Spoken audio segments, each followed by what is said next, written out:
Sanibonani bafundi, siyanamukela ingosini yethu yokufunda ulimi lwethu lwesiZulu. Namhlanje sifunda isahluko sesine sencwadi yethu ethi Amanyala enyoka ebhalwe nguMandla Ndlovu. Siyacela ukuthi ni subscribe kule channel yethu, ni share futhi i-video ni like. Wayiphendula imoto ukapteni yaphuma esiteshini samaphoyisa. Wayilawula owakwasidlodlo imoto yayeyongenela umgwaqo omkhulu wase-Edeni, yafulathela idolobha. Yathubeleza ngawo yadlula iShwibeka koMabulala. Nansiya ishosholoza eGalaji kwaThulani, yaye yaphuma yaphela e-Edeni ishosholoza ngomgwaqo omkhulu wangaphezulu olibhekise ko-Elandscope. Yaba ngokudlula eNhlazatshe koDryhoek, walungisa isibuko sakhe saze sambonisa uPet ohleli ngemuva. Waphazanyiswa iselula yakhe eyasho ngomtoti umlozi lona. Wayiciphiza kanye, wayibeka endlebeni, wabeka wathi, "Mnumzane wami." Yathula, "Zihamba kanjani izinto?" "Zonke izinto ziqonde thwi. Ummangalelwa simbophile, ulapha nje emotweni nami," esho ngobuso obuchachambile. "Nisebenzile bafowethu, awusho akasolanga lutho?" "Ngisho nolunci," ukapteni ephendula ngokukhulu ukuzithoba. "Nenze umkhulu umsebenzi. Mina ngisaya khona-ke njengamanje, ngisayozitika. Please mfowethu, ungasheshe umdedele loyo muntu," uncengisisa loyo wesilisa owayefonele ukapteni. "Ngizokwenza njengoba usho mnumzane." "Eyithula, ungazise uma usumdedela loyo muntu ukuze angangifici emzini wakhe." "Ngizwa kahle mnumzane, ngenkulu inhlonipho lena kukapteni." Zavalisana izinsizwa. Ukapteni wajeqeza uPet ngemuva, wathola edidekile, wamdida kakhulu.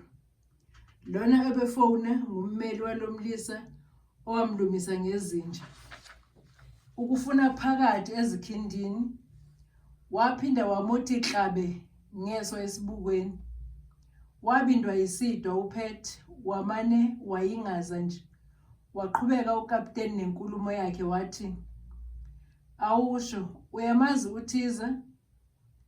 Emjejemuza ngeso qede ebheka lapho imoto iya khona. Lwamuthi heqe uvalo uPet, waze waphaphatheka ebusweni. Wazikhuza esecishe waphendula, kodwa wakhetha ukuthi abuzisise kuqala ukuze ezwe ukuthi uThiza wakuphi loyo. Impendulo wayithola ngokuphazima kweso. "Ngisho uThiza Thusi waseSobantu, kodwa osenomuzi e-Eastwood." "Ya, ngiyamazi.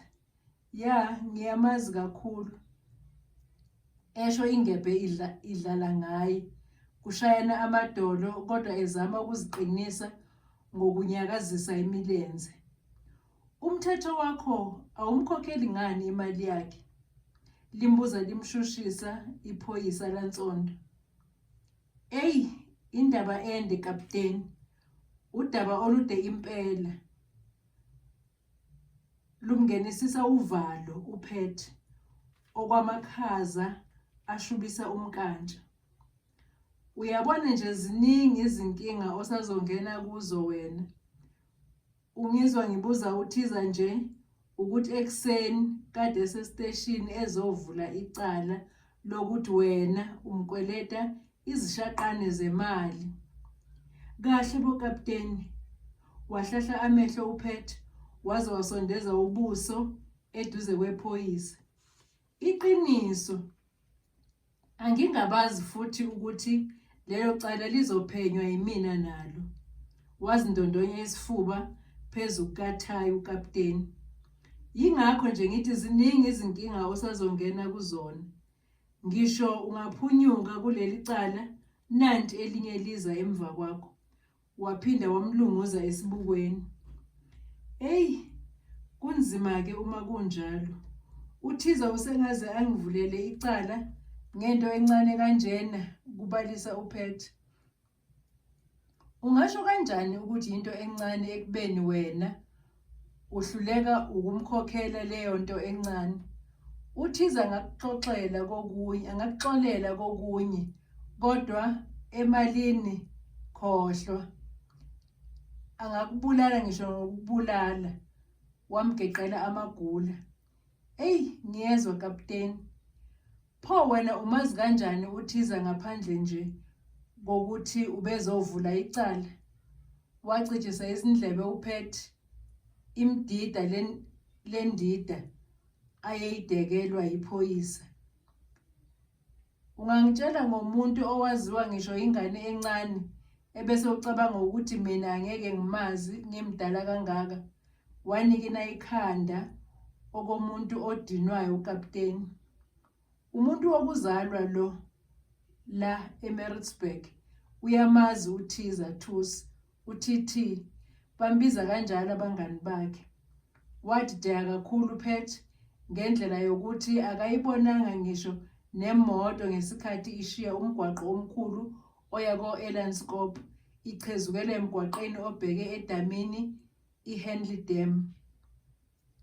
Yadabula phakathi kwemizi emihle imoto yashona enzansi ngomgwaqo obheke ngqo edamini.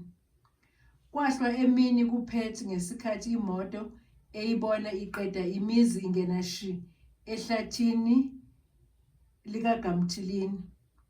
Nakuba wayengazi ukuthi kungakuphi kulelo jele ayiswa kulo, kodwa wafunda kwezakhe ukuthi awukho umgwaqo oya ejele owubhuqu.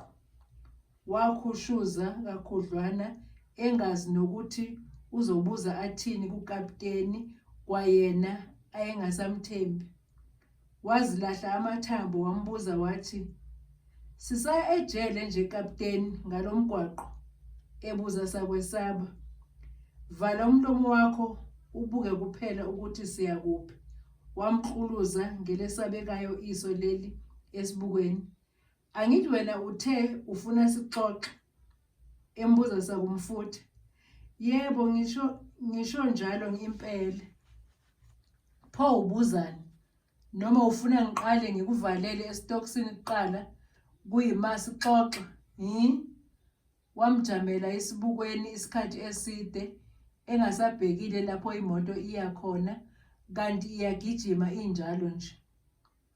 Inkukhu yanqunya umlomo kuPet, wakhetha kona ukuqhubeka nokubakaza. Yaguduza imoto ehlathini yaze yaqhamukela edamini elikhulukazi. Wayitotobisa imoto ukapteni, yaye yangena emasangweni amakhulukazi. Yehla kancane yaze yavinjwa uthango lwezinsimbi oluhlukanisa idamu nendawo yokupaka izimoto, kanye nendawo yokuphola abantu enezihlalo namatafula kukakhonkolo. Wayicisha imoto ukapteni imi phambi kwedamu elalithe thabalala le enzansi. Waphuma emotweni esephethe okhiye ngesandla. Wavula isicabha esingemuva, waqaqa uPet izinsimbi ngaphandle kokuthi vu. "Eyi, ngiyabonga kapteni." Kungathi ngiyaphupha, ebukisisa izihlakala zakhe uPet ezinemizizima yozankosi. Wayalelwa ukuba ehle ngemuva uPet angene ngaphambili. Ngaphandle kokuthandabuza wenza njalo. Wavulelwa isicabha wangena. Wajikela kwesakhe isihlalo ukapteni, wahlala waze waqhiyama esihlalweni ayesesilalisile. Waxegisa uthayi, wakhumula izicathulo, wasala ngamasokisi. Unyawo lwangakwesokudla walugaxa esikhaleni sewindi. Waphendula ikhanda wabheka ngakuPet. Wambuka ngamehlo athambile, washo ngophansi umoya lona wathi, "Pet, uyazazi kodwa ukuthi umuhle kanjani?" Nakuba wamthusa lo mbuzo uPet, kodwa wakwazi ukuphoqa ukumamatheka ebusweni bakhe obusulekile. Ukungaphenduli kwakhe akumnqandanga ukapteni ukuthi angenise udaba lwakhe lothando kuPet. uPet okwasekuphele iminyaka agcina ukweshelwa wakhuza ibhadi wababaza. Walulalisa ulimi ukapteni owayezethule igama lakhe wathi unguThula. Wagcina ngokubohla uPet uma esehlutshelwa udlubu ekhasini, ekhunjuzwa ukuthi ngokwendalo wazalwa engumuntu wesifazane nakuba esephila lempilo ayiphilayo. Wagcina ngokukhophoza uma esetshelwa ukuthi muhle uyindoni yamanzi futhi ufanelwe yinsizwa ebukekayo ezomphatha kahle imazisi. Ungakhohlwa ukuthi mina ngisiza wena. Umuntu osenkingeni nguwena, hayi mina. Kunzima kabi ukusiza umuntu ele kude kwenhliziyo yakho. Ukuze ngizwelane nawe, kumele nawe uzwelane nami, washo ngelindondayo iphimbo ukapteni. Inzima kodwa lento ofuna ukungenzisa yona. Engani mina ngikhulume ngemali kuwena. Wangijikela manje, kwenze njani?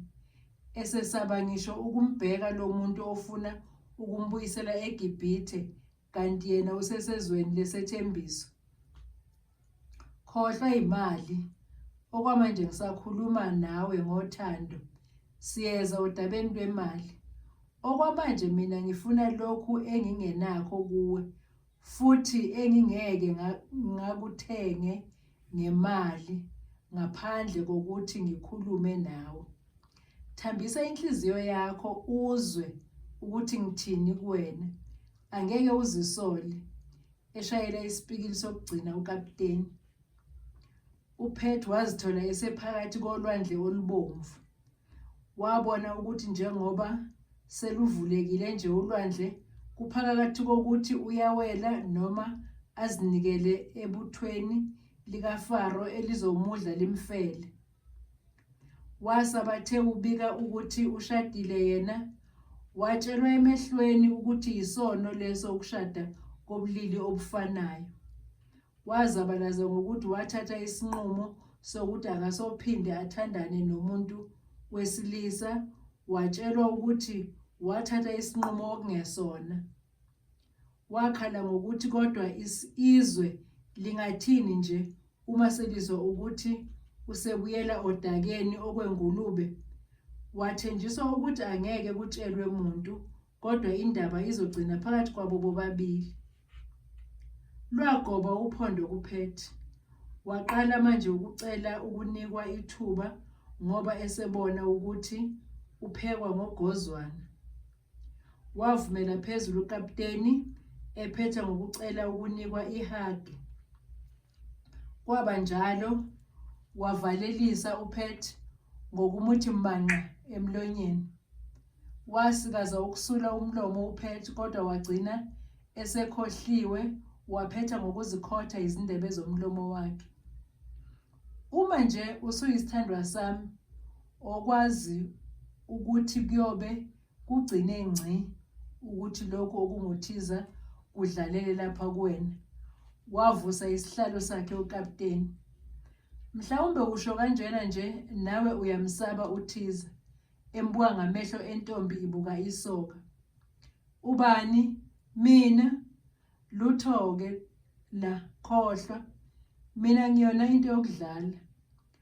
uThiza negenge yakhe abadlaleli nhlobo nje kumina nasezintombini zami. Awu, kanti zingaki izintombi zakho emhlala emadevini? Ngisho phela ngalesi sikhathi ngiseyisoka. Sengadlula lapho manje. Sengimdala, angiselona. Nezifo sezibhokile, amasoka awasaphili, epholisa ngesisoka uThula. Baphuma kuleso sihloko, bangena kwesemali yokugwazela icala lokulumisa isikhulu ngezinja. Bavumelana ngemali elokhu ebabaza ubucayi becala ukapteni. Kwahlaluka ukuthi imali yebail sekuyiyo okumele ifeze umsebenzi wokudiza. Ngeshwa elikhulu leyo mali yebail yayingaphansi kwemali ebizwe ngukapteni. Wakhala ngokuthi kumele noSayitsheni athole imvalamlomo. uPete wathembisa ngokuthi angakwazi ukuyikhokha uma befika emzini wakhe eMbali. Nakuba kwasekuqediwe okwase kukhulunywa, kodwa kwaphinde kwaphela inqwaba yamahora kupholwe edamini. Ukapteni waze wakhuluma eyokuhamba ngoba ilanga selizozilahla kunini. Akupholanga maseko ehambe nezakadalawane uPete kwamanse imoto yohlobo lweGolf 5 GTI phambi komuzi wakhe. Kwakuwunyanyavu olunombala omnyama, indlu ivaliwe. Ivalwe ngisho emawindini imbala. Yayibenyezela ihlanzekile. Izinombolo zazibhalwe zagqama ukuthi LFG 778 GP. Yake yama nje isikhashana imoto kwadlula imizuzu emibalwa kungehli muntu. Akekho noyedwa owayenolwazi ukuthi wenzani umshayeli wemoto ngaphakathi. Nguyena yedwa vo owayazi ukuthi yini lena emenza angabe esaphuma emotweni. Ngesikade savuleka ngobunono isicabha. Kwaphuma insizwa nje engendala kangako. Yaba ngokuphuma nje emotweni yazelula. Yazilungisa yafaka ihembe ngaphakathi kwebhuluko. Yalungisa nothayi, yazithintitha ubala. Yalunguza ngaphakathi emotweni, yabuya nebhantshi elifana ncamashi nebhulukwe lendwangu yelineni. Yaphinda yalunguza, yaphuma isilengise isikhwanyana esincane esasibukeka sigcwele amabhukwana athile uma kwakungeyiyo ilaptop. Yaqhela emotweni insizwa, yaciphiza okuthile, yaphayiza izibani zemoto. Ngaphandle kokunanaza sengathi shi yangena shi emzini kaPete lensizwa. Yangqongqoza kwabakanye esicabheni esisevulandi, savuleka isicabha sivulwa ngumama wakhona. Siboneni ekhaya, insizwa ibingelela ngesizotha. Yebo sibonene, umama womuzi ezelula. Ngena, wabuyela eceleni uSindi ukuze angene kahle uTebza. Wangena ngocezu umfoka baloyi, wayozinza kosofa besikhumba esinsundu. Wavala isicabha uSindi, walandelisa ngokusihluthulela. Uthe esezohlala phansi, wasukuma uTebza, wavula izingalo, kwayiziswambithi sebegomoshelana. Waphefumulela phezulu uSindi, wabheka uTebza ngamehlo agcwele uthando, wathatha wathi, khona sekuthiwa awumsabi uPete, usungapaka ngemoto phambi komuzi wakhe. Waze wakhona boTebza, uSindi ebuka uTebza ngokumxwaya. Ngiyazi ukuthi akekho lowo muntu, phela ngiyona inyoni mina, bengingeke nje ngivele ngime kanje ngibe ngazi ukuthi ukhona. Bebukana ezinhlamvini zamehlo njengoba bemiphuhle. Akekho, wazi kanjani ukuthi akekho? uSindi egcwele ukumangala ebusweni. Awu, kanti kufihliwe yini ukuthi uboshiwe uPete? Ekhuluma ngokukhulu ukunganaki uTebza, ejeqeza indawo angahlala kuyo. Waphetha ngokuhlala kusofa ontofontofo. Yini ngisole engathi ukuboshwa kukaPete kunomkhuba phakathi nje? Awusho-ke, kuthiwa uboshelweni? Wabambelela edanda uSindi, qede wajamela uTebza. "Oh, usuyangisenga-ke manje. Hayi, asiyiyeke leyo. Angizele yona lapha kodwa ngize kuwena lavi wami." Emdonsa ngengubo ayigqokile kodwa uSindi waphunyula. "Awusukume Tebza uyosusa le moto yakho emi esangweni. Okokuqala izongibangela amehlo abantu njengoba iyi-GP nje." Emdonsa ngengalo ukuze asukume. "Waze wamsaba lo anti wakho? Umsaba ngisho esezikhindini." Wathi nje ukusukuma uTebza wayebamba uSindi wamanga wamsheshisa sakumzuma. "Hamba uyofihla le moto yakho ebese ubuya-ke." "Zifihlwaphi-ke izimoto zamashende lapha embali?" uSindi waphendula ngokushaya uTebza ngempama esifubeni kodwa washweba njengoba uKlebe onguTebza wayesesolile ukuthi kungenzeka amenze okuthile ngemva kwenkulumo yakhe. Bavumelana ngokuthi kuhle imoto iyopakwa eJob's Butchery edume nge-033 kubathandi bobumnandi bude buduze nomtholampilo Imbalenhle. iLinders yayisibe intandokazi iminyaka eminingi kubathandi bobumnandi embali namaphethelo. Kwakuneshisanyama, kudayiswa utshwala futhi kugezwa nezimoto. Konke kutholakala ndawonye. Izimoto nabantu kwakuhlala kuphithizela lapha. Cishe yikho okwenza uSindi abone kuyiyona ndawo enhle yokufihla imoto kaTebza. Wavumela phezulu uTebza esezwa nokuthi uSindi uzomlandela azomlanda ngemoto khona eLinders, nakuba kwakungaqhelile kangako. "Ngokuzayo ubovama ukufona Tebza, ngoba uma wenza kanjena uyovele ungangitholi." uSindi edudula uTebza. "Ngizamile ukukufonela ngaphoxa iselula yami engashajiwe. Ngiyishiye emotweni nje ukuze ithi ukuzameka kancane." uTebza ezihlangula ngecala. "Hamba Tebza, boze babone izinto eziningi omakhelwane bami abangondaba." Emdudulela phandle qeda wavala isicabha mbe. Nebala waphuma wangena emotweni yakhe uTebza.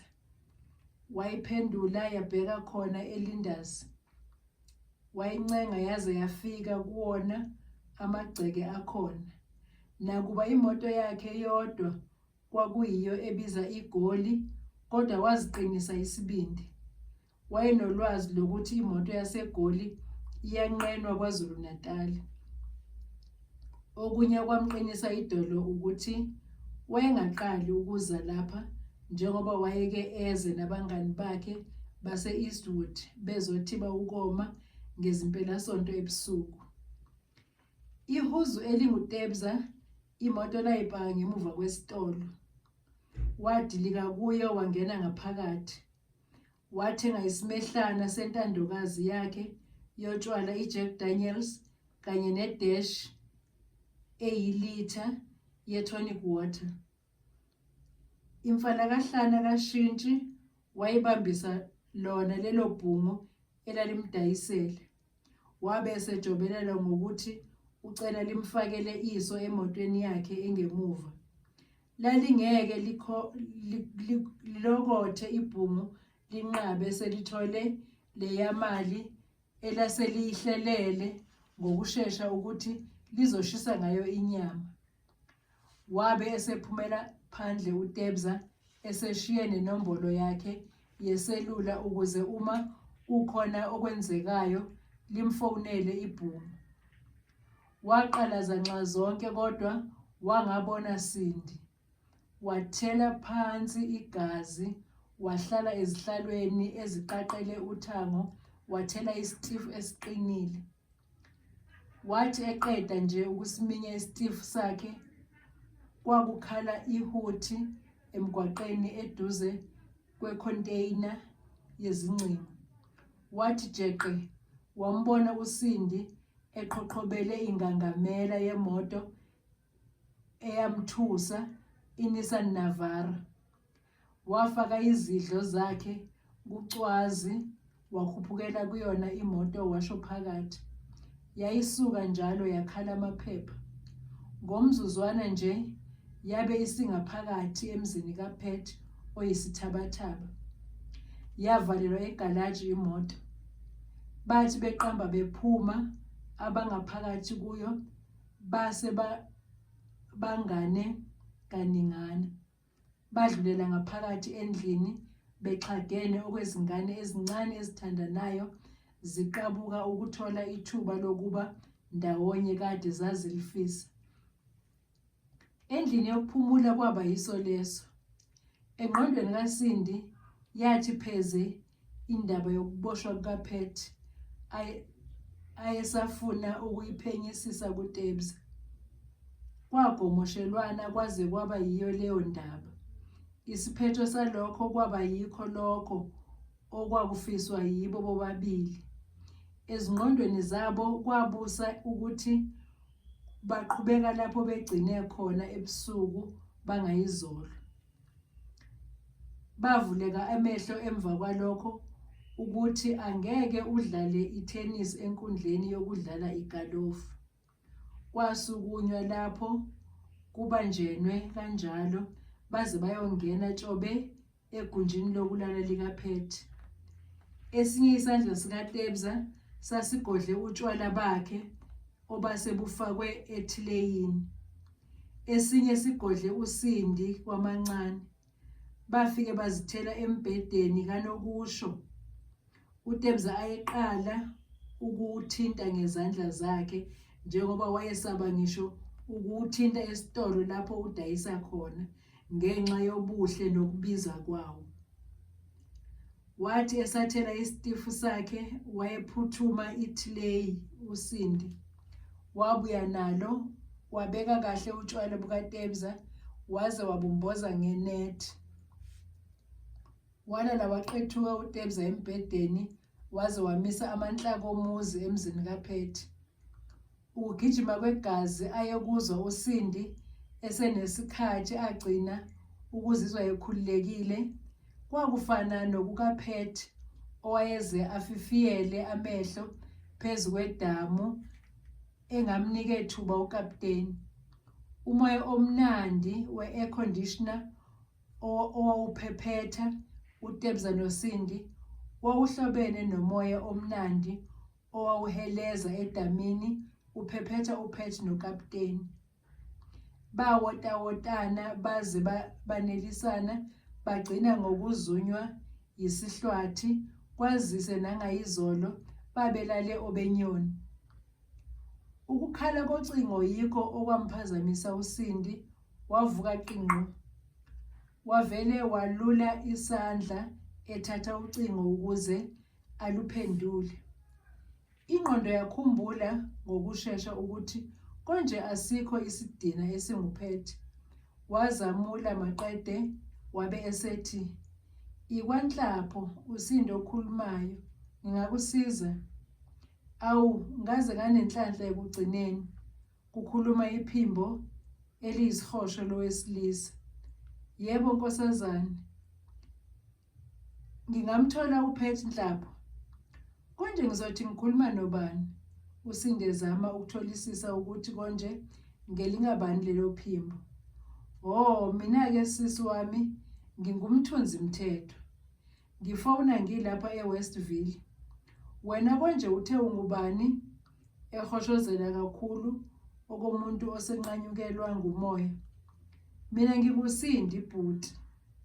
Esezanelisile ukuthi akalazi lelo phimbo uSindi. "Ngingamthola nje ngenkosazane uPet?" "Cha, akekho okwamanje." Waphula ulimi. "Awu, akekho? Ngaze ngahlupheka-ke ekubeni ngimdinga kangaka. Uyozatholakala nini-ke nje?" Ngephimbo eselilahle ithemba. "Kancane nje bhuti wami. Wena uhlobene naye noma wazana naye kanjani naye uPet. Usindi egubha umfo wesihosho. Yima-ke nkosazana, enganise emzini wakhe uPet lapho. Yebo, umuzi wethu, ephendula ngokucikeka. Uma uthi umuzi wenu nkosazane, wena uhlobene kanjani naye? Emshusha eduze. Mina ngingumkakhe. Kahleni bo. Angizwanga nkosazane, uthini kumina? Uthi wena unkosikazi kaphathekile enhlapho. Ebabaza kakhulu umthunzi ndini. Angazi-ke ukuthi yini ekubabazisayo lapho. Wena uthe uhlobene kanjani naye esechichima intukuthelo. Hayi, okwami nje kulula Sindi. Mina nginguyise wengane yakhe uPet. Ingane yethu nguLinde okuhle Mthetho. So, uPet ungunina wengane yami kanye nesithandwa sami esivutha ekhaleni. Umthunzi esekhuluma okomuntu ochomayo. Mina-ke ngingumkakhe ovutha ekhaleni, ezama ukuphindisela uSindi. Mina iyangidida lento ongizekela yona Sindi. Wathula kancane okumuntu ocabangayo umthunzi. Ungaba kanjani unkosikazi wenye inkosikazi? Uzama ukuthi kimina umthetho wakho? Ebuza ngesikhulu isineke lesi umthunzi. Akudokwe ligayelwe wena lelo, webhuti wabantu ongundaba. uPet indoda yami, mina ngingumkakhe, and sashada emini libalele, finish and clear. Usindi emtshela ngokukhulu ukuzethemba lokho. Hayi, ngigeze izandla nkosazana. Ngiyakweshwama lokhu ongitshela kona. Ngicela ungisize ngenamba yakhe yeselula ukuze ngimzame kuyona. Ngelincengayo kodwa ligcwele ukudideka. Kodwa ngabe ngidakwe ngobunjani utshwala uba ngingakunika inamba kaPet? Angeke uyithole. Wenziwa yini ungabi nayo inamba yesithandwa sakho esivutha ekhaleni? Kahle ngolaka nkosazana. Akukho namba kaPet ozoyithola. Okunye futhi gcina ngci ukufona lapha ulokhu ufuna uPet. uPet uyindoda yami uyezwa. Usindi embuza okwengane ibuzwa nguthisha esikoleni. Ngiyezwa Sindi, kodwa ngicela umtshele ukuthi bekufone umthunzi wokuphumula amatshitshi namajongozi. Umtshele ukuthi akusensuku zatshwala siphinde sibonane, sekuseduze phambili. Siphele lapho-ke isahluko sesine bafundi. Sizobonana-ke futhi esifundweni sethu esilandelayo, sifunde isahluko esilandelayo sesihlanu. Nisale kahle bafundi.